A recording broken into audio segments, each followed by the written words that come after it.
It's really the only coffee in the world? Well, your father says so, and your father knows best.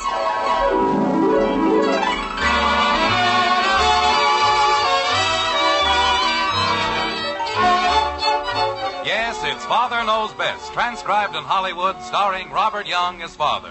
A half-hour visit with your neighbors, the Andersons, brought to you by America's favorite coffee, Maxwell House. The coffee that's always good to the last drop.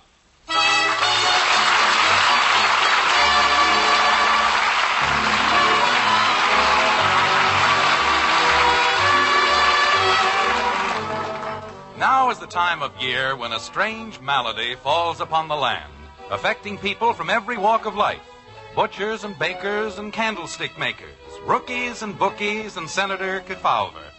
It's an affliction that kills off thousands of grandmothers and brings a peculiar gleam to millions of eyes. It's known as baseball fever, and nowhere is it more prominent than in a certain white frame house on Maple Street in the fair city of Springfield, like this. Well, sure, but they had the tying run on third, didn't they? The situation called for a squeeze play, and you know it. Jim, your eggs are getting ice cold. One out and a man on third, and he lets the batter hit away. But Kelleher hits a long ball, Dad. If he hit a home run, we'd have won the game. But if you're not interested in breakfast... But he didn't hit a home run. He popped up. Well, sure, but he could have hit a home run. The paper says it might snow. If I'd been running the team, I'd have squeezed the man in. Maybe Kelleher doesn't know how to bunt. 3 people in Miami were lost in a blizzard. Anybody who doesn't know how to bunt has no right playing in AAA ball. I didn't say he didn't. I said maybe he didn't. 64 people were killed in a telephone booth. But if he played it safe, he couldn't have missed. Somebody dropped an atom bomb when they weren't looking. That's fine, honey. But the basic principle of the squeeze play makes it almost foolproof. All they had to do was... What? Something wrong, dear? What did you just say? I don't know, dear. I wasn't listening. 64 people were killed. Oh, that. Where did you see anything about 64 people being killed? Well, you know, I may go down in history as the first person to find a practical use for the atom bomb. What are you talking about? It's probably the only thing known to science that will stop a conversation about baseball. 64 people in a telephone booth. Well, they were good friends. Good morning, everybody. Good morning, Betty. How's the baseball capital of the world? We have just relived last night's game between Springfield and Columbus. Margaret. Pitch for pitch. Holy cow, Mom. We were just talking. Baseball. I got all dressed up last night, and where did Roger take me? To the ball game.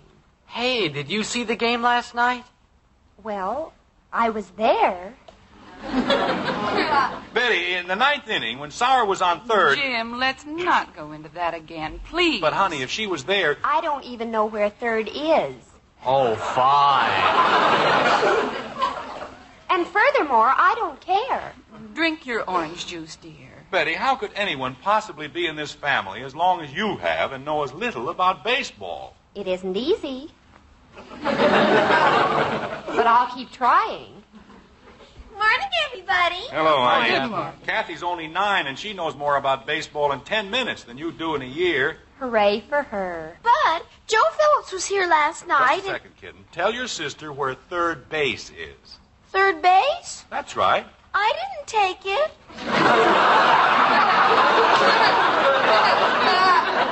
Kathy, when you play baseball, where is third base? Oh, it's the rock next to the Hathaways' fence.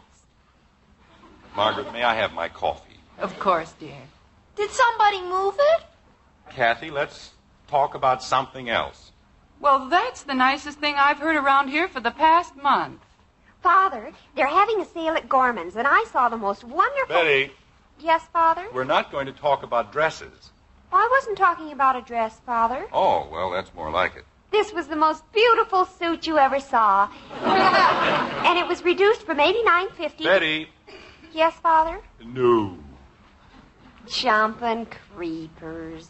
Anybody else have any ideas about a topic of general interest? Wall Street? The foreign situation?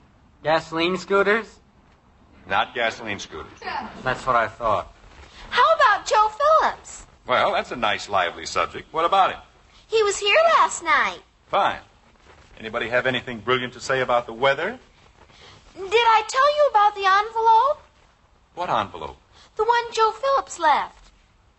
This is going by way of Sioux City, Iowa.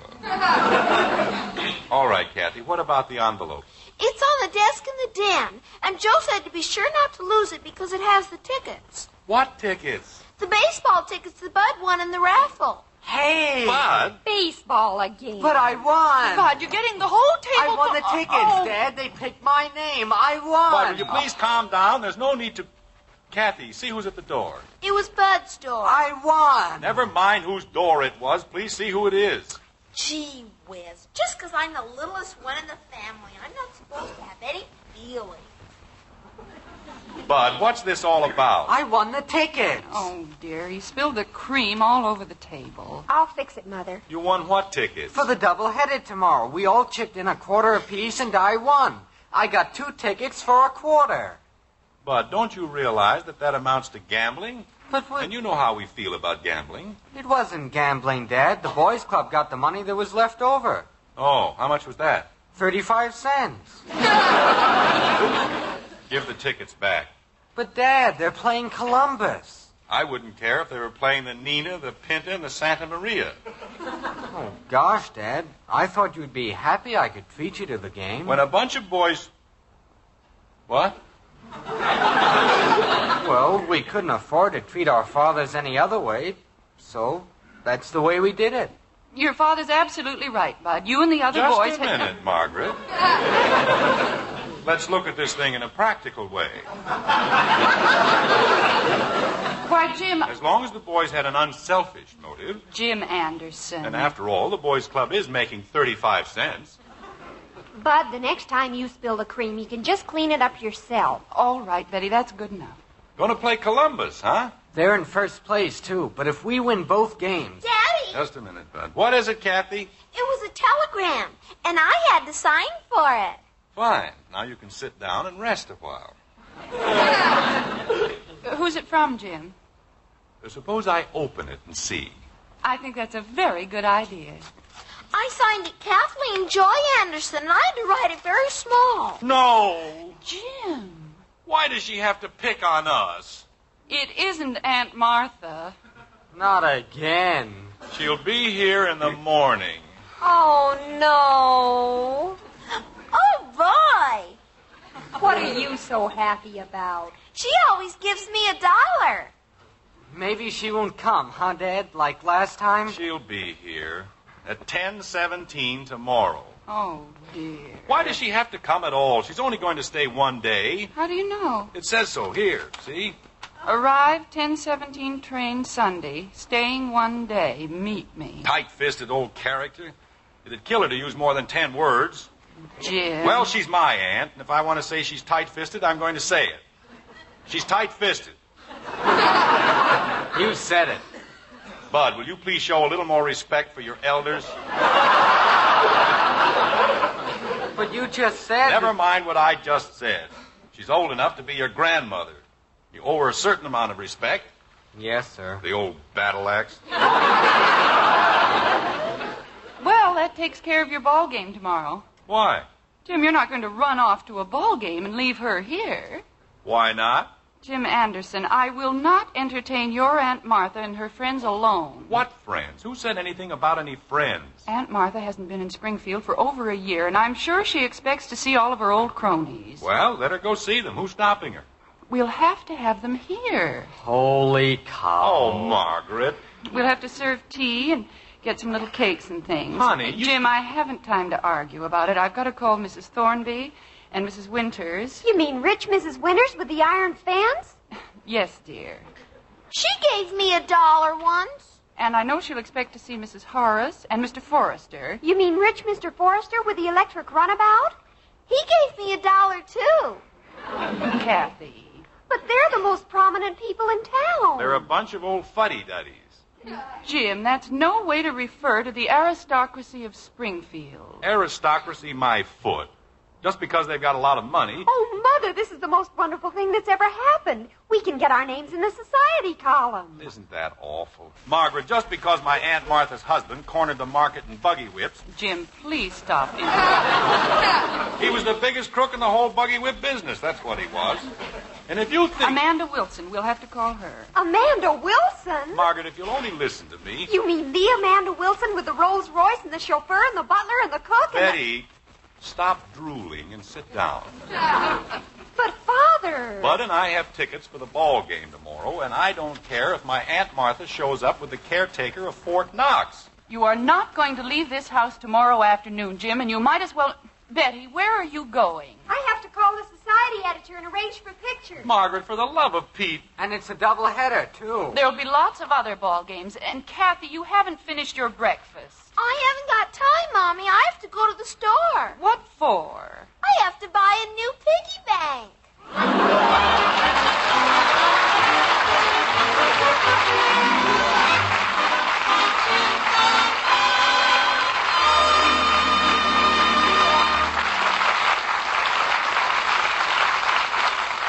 Will Father go to the ball game with Bud or stay home and help entertain Aunt Martha?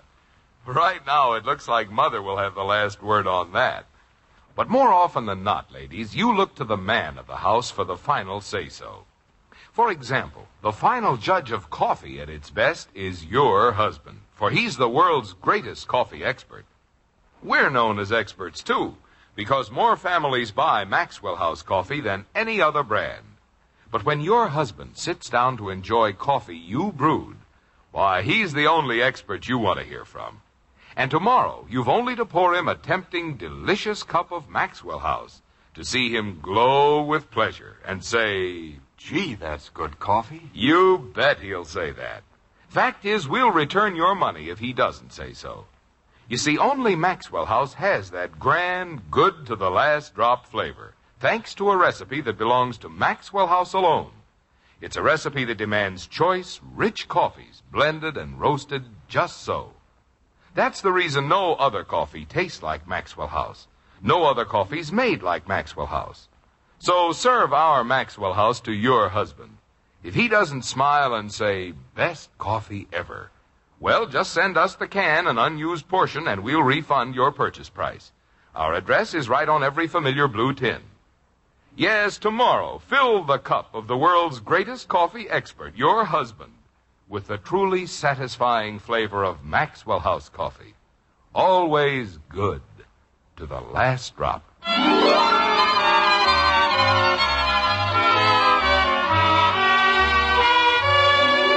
It's Sunday in Springfield, and the noonday sun is shining and bright and warm. There's a feeling of joy and exhilaration in the air, a spirit of gaiety and good cheer. Everywhere, that is, but at 607 Maple Street. There they've got Aunt Martha. Like this. I tell you, there is a draft, Margaret. I can feel it going right through my bones. All right, Bud. Close the window again. Yes, ma'am. Miserable city, Springfield. Always has been and always will be. You know, Aunt Martha, there's a train leaving at 1 o'clock. Jim. Well, I just want Aunt Martha to be happy, and if she doesn't like it in Springfield... Don't you think the children have grown, Aunt Martha? What did you expect them to do? Get smaller? No, but I was... Children have been growing for thousands of years, but parents act like they ought to be given a medal. Did you say something, dear? No, I was just thinking. Jim, stand up. What? I said stand up. Now, look, Aunt Martha, I'm not a child, and if you think... Jim. All right. I'm up. Now what? Disgusting. What is? The way you've put on weight. I've done no such thing. I can wear the same clothes I was wearing 15 years ago. As a matter of fact, I am. You've got a corporation. I have not got a corporation. Jim, stop arguing with me. If there's one thing I detest, Margaret, this room is stifling. Yes, Aunt Martha. Stuffiest room I've ever been in all my life. All right, Bud. Yes, ma'am. that's the trouble with modern houses. 1 minute they're cold, the next minute they're hotter than the hinges of little Kathleen. Is this the bag you wanted, Aunt Martha? Oh, thank you, child. You're very sweet. You're welcome, Aunt Martha. Only one in the entire family with an ounce of brains. Can't for the life of me figure out... Bud. Yes, ma'am. Mother, I just talked to Miss Pritchard at the newspaper office, and it's all arranged. That's fine, dear. She's going to send Mrs. Latham over as soon as she finds her. Isn't it marvelous? Betty, I wish you would stop bouncing. Yes, Aunt Martha. It's enough to make a person seasick. They might even take pictures.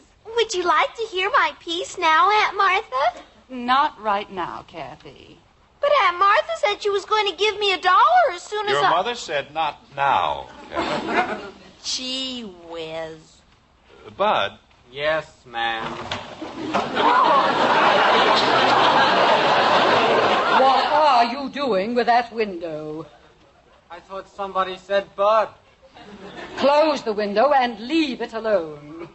Yes, ma'am. Bud, may I speak to you in the den, please? Jim, you're not going to try anything. I would like to speak privately to my son about something I just happened to remember. Do you mind? No, but just be careful. Yes, Margaret. All right, Bud. Who's going to open and close the window? I'll take care of it. Okay. Come on, Bud. Yes, sir. Now, would you like to hear my piece, Aunt Martha? Why don't you wait until later, Kathy? There'll be lots of time, Kathleen. Lots of time. Boy, am I getting a workout with that window. Bud, when does the first game start? 1:30. All right. Are we going to take this lying down, or are we going to fight? I don't know. We're going to fight. We're going to show Aunt Martha that she can't push us around. Attaboy. And do you know how we're going to do it? How? I don't know. Why don't we just go to the ball game? Bud, your mother and I have been happily married for 18 years, and if you don't mind, I'd like to keep it that way. Okay. It's going to take an emergency. What if there were an emergency? What kind of an emergency? The worst kind. Hector Smith is in trouble, and we've got to help him. How do you know? He's going to call. He is? Well, he won't really call, but I don't want you to get the idea that this is a usual thing with me. Oh, I don't, Dad. This is an extreme sort of emergency. I know. I mean, ours is. It sure is. And it requires extreme measures to counteract it. You bet. Do you understand what I've just said? Sure. We're going to pull a fast one on Mom.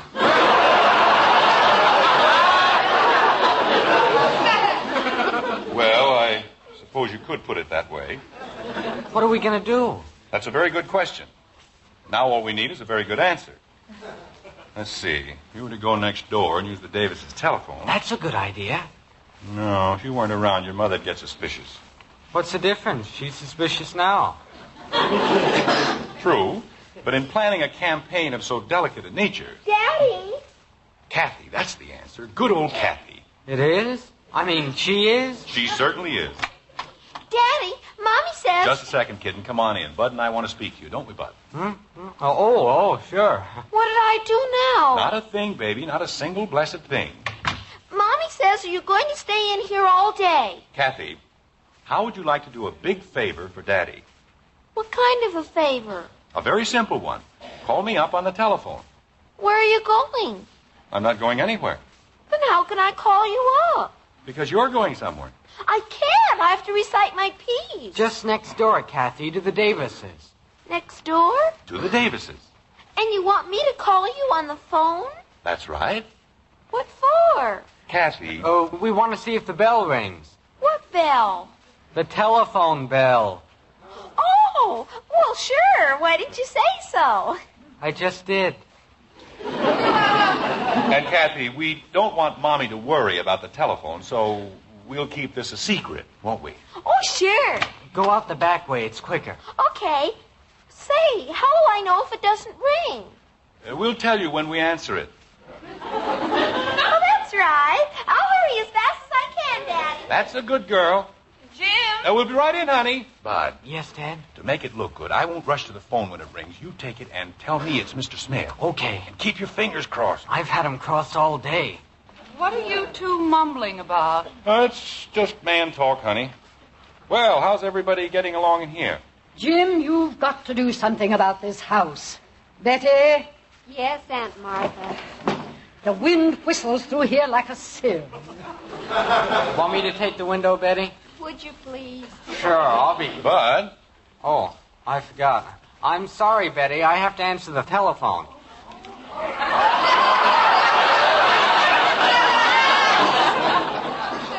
What? he means if it rings, he has to answer it. Don't you, Bud? Oh, yeah. That's what I mean. If it rings. It'd be kind of silly answering a phone if it didn't ring, wouldn't it? Jim, I think you and I had better have a little talk. About what, honey? Don't forget Aunt Martha's here, and she's our guest. Aren't you, Aunt Martha? You made more sense when you were 5 years old. I guess I did at that, didn't I? I have never seen a house like this. As soon as the window is closed, the furnace goes crazy. Betty, Yes, Aunt Martha. enough to suffocate a body. Well, what do you know? The phone. Dad, it's Mr. Smith. Bud.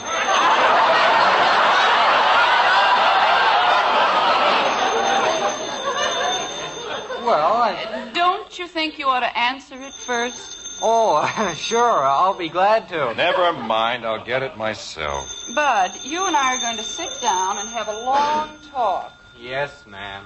My son. Leave it to him to get everything all fouled up. It's Mr. Smith.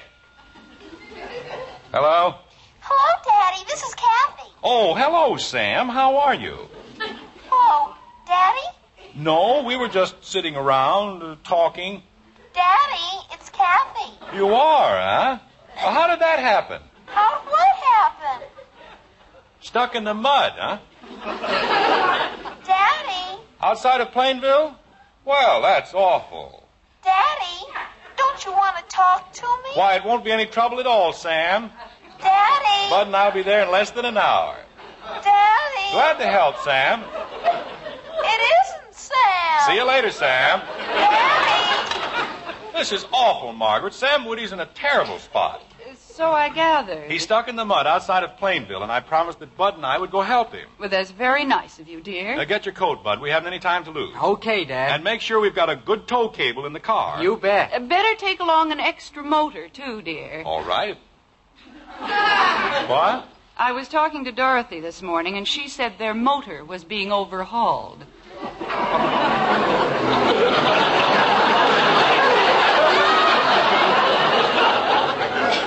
It is, huh? Yes. And I really think they should have a motor, don't you? Driving around the way they are. Well, it'd help.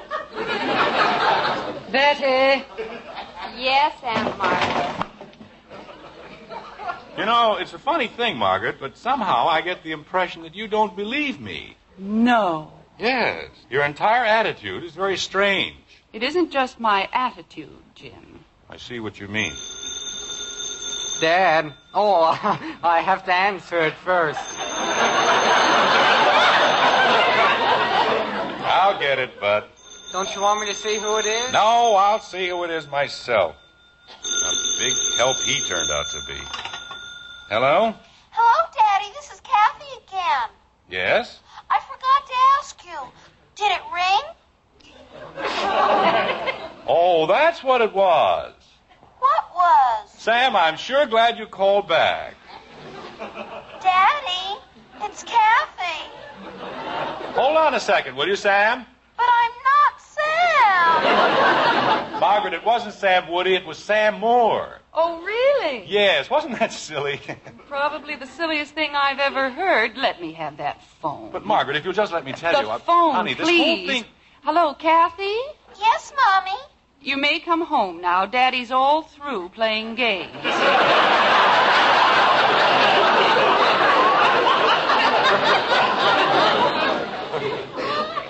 Mommy, Yes, dear. did the phone ring? Yes, Angel, it rang beautifully. That's good. Goodbye. Goodbye, dear. Margaret, if you'll just listen for a minute. Yes? Well, maybe it'll take a little longer than a minute. But you see... Yes? Bud... You want me, Dad? Yes, there's something I think you ought to, It, didn't work, huh, Dad? Bud, there's no sense letting those tickets go to waste, so, why don't you take them over to Mr. Phillips? Tell him, we won't be using them. Are you sure? Quite sure, dear. Okay. Everything has to happen to me. Well, that was quite a performance, wasn't it? We'll talk about it later, huh? Oh, you can count on that. Well, if you two are caught up on your gabbing, you can get me my coat. But, Aunt Martha, I told you we're having a tea. Well, have it. Jim, don't stand there. Get my coat. Aunt Martha, you don't understand. This tea is for you. You don't have to visit your friends. They're all coming here. My friends? Jim Anderson, do you think I came all the way from Columbus to visit those old fogies? Aunt Martha! I'm going to the ball game. Oh, no!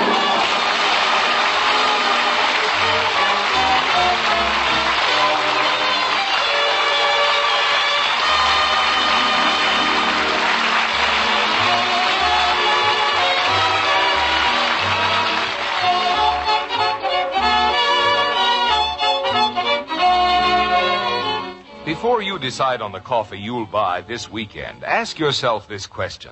Which coffee will give me the best value, the most for my money in genuinely good flavor?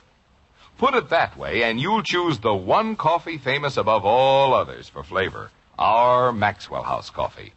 Then serve a heartwarming, fragrant cup of Maxwell House to the world's greatest coffee expert, your husband. When he beams with delight and says, best coffee ever, you'll know it's Maxwell House for flavor. And during the week, just count the many cups of superb coffee you get from that familiar blue Maxwell House tin with the big white cup and drop. You'll have your proof of value, ma'am. Tomorrow, then, for more flavor, more real coffee-drinking enjoyment, take home Maxwell House coffee. Always good to the last drop.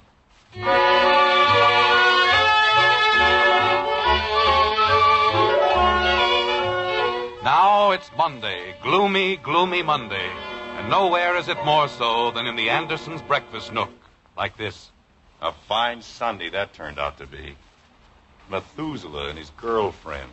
Bud, how many times have I told you not to read the newspaper at the table? I just want to see the ball scores, Mom. Can I please... Holy cow! What's the matter, Bud? Dad, look at this. I want to see, too. The irate spectator... Oh, no. Jim, what is it? Betty, you wanted our name in the paper? Well, here it is. On the sport page? That's right, with a picture and everything. Jim, you're joking. Oh, sure, big joke. The irate spectator who was arrested for beaning an umpire with a pop bottle during yesterday's doubleheader has been identified as Mrs. Martha Randolph, who is visiting her niece and nephew, Mr. and Mrs. James Anderson at 607 Maple Street.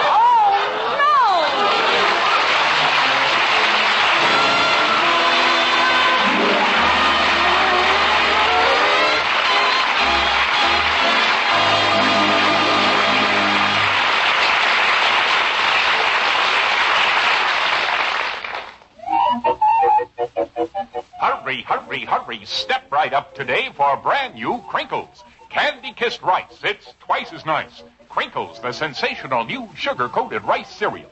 Yes, sir, the whole family will have a circus eating Crinkles, 'cause candy-kissed rice is twice as nice. Just add milk or cream and eat. No sugar needed. Crinkles are the quick energy treat for snack time, too. Crinkles, the newest Post cereal. Get candy-kissed rice Crinkles today at your grocer. Hurry, hurry, hurry, hurry, hurry. Join us again next week when we'll be back with Father Knows Best, starring Robert Young as Jim Anderson, with Roy Bargy and the Maxwell House Orchestra. In our cast were Rhoda Williams as Betty, June Whitley, Ted Donaldson, Norma Jean Nillson, Isabel Randolph, and yours truly, Bill Foreman. So until next Thursday, good night and good luck from the makers of Maxwell House, America's favorite brand of coffee. Always good till the last drop. Father Knows Best was transcribed in Hollywood and written by Ed James. Now stay tuned in for Dragnet, which follows immediately over most of these stations.